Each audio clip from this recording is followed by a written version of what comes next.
have a new project. This is our new project. This is a NAND gate using IC 4011. So this is some type of switching circuit. We have the power LED, the red. Input LED green, yellow. The output LED. Two switches. Tactile switch. Push button. And then the resistors. And then the IC itself. So we're using 4011. CD4011 BE IC.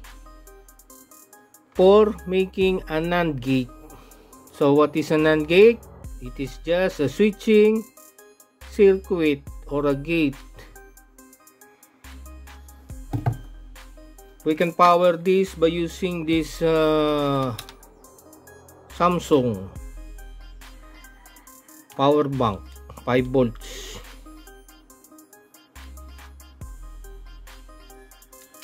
With the use of USB, then 2 pin.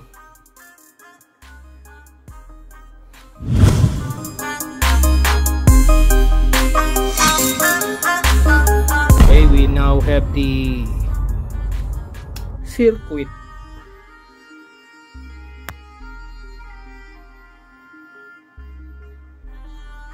So initial state of the circuit, of course, power LED turns on because we are now having the power from the power bank. And then the output LED turns on. Two switches off. When I press the first switch, it will turn on the green LED. Second switch, it will turn on the yellow LED, but the output is still on state. Pressing the second switch, first switch still, and without pressing the switch still, the output is still turns on. So while pressing both the switch, we were going to press both the two switches, the output turns off. So you can see the light here. That means that we are pressing the switch, and when we release the switch, it will turn on. So the time or the moment or the only time or the to make this output LED to turn on is to press the switch, these two switches. So if you can press only one, it will not turn off. And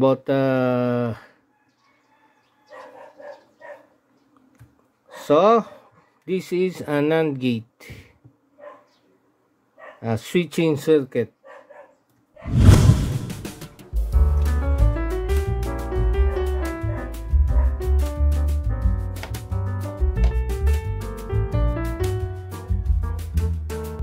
Now the circuit diagram of NAND gate using 4011 switching IC, figure 1.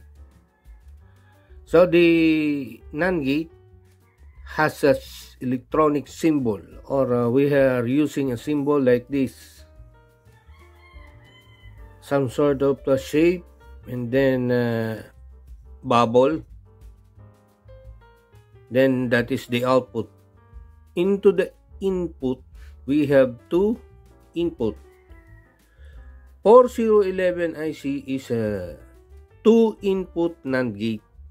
So it has 2 input, 1 output. And it is quad or 4. Inside the IC, we have 4 NAND gate. So what is this NAND gate? NAND gate is a switching IC. So it means inside this symbol this is an electronic symbol. It comprises a lot of electronic components, discrete or electronic components inside the IC. So this is just a symbol for a NAND gate, because we're talking about the switching IC. So inside the IC, we have 4 NAND gates. 2 inputs, 1 output. So for 4 NAND gates, we now have this pin out. Pin number 7 is BSS. Why is it BSS? It is referring to the ground. And then the power positive, or the supply, BDD. Why is it BDD? Referring to the supply drain. Drain refers to D and then S to the source. So what it means is this type of IC is a CMOS type. CMOS, metallic oxide semiconductor. That's why we are having this drain to source notation, referring to the drain and to the source. Okay, CMOS type IC. So here we're using 5 volts as a supply, which is a power bank, and then we have the power LED red. You can see here it's about 4.7K or something like that. And then 2 switches connected to the 5 volts. We have 2 switches, and then each input, we have this input LED. Whenever we powering on this IC, there is a power LED turns on, and then when we press the switch, it will turns on this yellow LED, input LED, because the current flows from 5 volts to the switch and then to the yellow LED. While we pressing the switch 2, will conduct this green LED with the use of this current limiting resistor 150 to the green LED, 1.5K to the yellow LED. So in order to verify the situation or the condition of the circuit, since this is a switching IC, we are using this truth table. 0 means referring to the 0 volts, and 1 means on or 5 volts. So here, if we're using A, input A, B, input B, and then Y, the output. So to the output, we have this 330 ohms D3 blue LED. So what would be the output? So whenever we did not press the switch, 0, 0. So it means this is 0, 0, 1, pin 1, pin 2, pin 3. Why is it pin 1, pin 2, pin 3? To the figure or to this pin out, we are only using 1 NAND gate. So that's why we're having this 1, 2, 3 pin A, B, J. A, B, this one is J, supposedly. And then the Y output. And then when we did not press the switch, it means that the input of the NAND gate is grounded. So it is not floating. It is grounded by the LED. 0, 0, grounded, 0 volts. 0, 0. That's why now there is a LED blue turns on, because 2 inputs are grounded. And then referring to this one, 0, A, 0, and then B1, it means we're pressing switch B. Still, we have the output, so LED turns on again. If we press the switch A1, or sending up 5 volts to the switch A, so when we press the switch here, current flows into the A to the input. Then, since this is input LED, whenever we press the switch, it will turn on the LED. So this yellow LED turns on. We still have an output 1. Okay?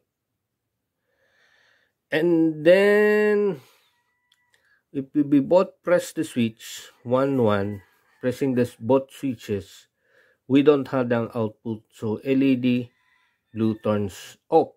So 0 off. Okay? That is the truth table. We need the truth table to know the condition or the situation or what's now the verification of what's happening inside this IC. That is the truth table. And then we have this J, the output of AB.